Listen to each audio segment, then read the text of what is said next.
Meanwhile, everyone is still talking about Gayle King's interview with R. Kelly. 24 hours after that interview, he found himself behind bars again for not paying child support.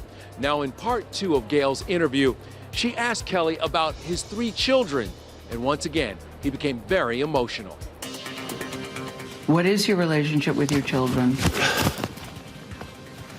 Zero. Chicago authorities say R. Kelly won't be released from jail until he pays $161,000 in back child support he owes. He was taken into custody yesterday and is expected back in court next Wednesday. How can I pay child support? How? If my ex-wife is destroying my name and I can't work, how can I work? How can I get paid? How can I take care of my kids? How? He's very broken in many ways, but he's also very strong. CBS This Morning's Gayle King is winning praise for her composure during the emotional interview. Robert. Gayle spent 80 minutes questioning R. Kelly and asked him about the stars who have publicly criticized him. I said, you know, John Legend has called you a serial rapist. Lady Gaga has apologized for working with you. And he said, you know, listen, they're entitled to their own opinion. And I think he's disappointed that, you know, people have turned their backs on him.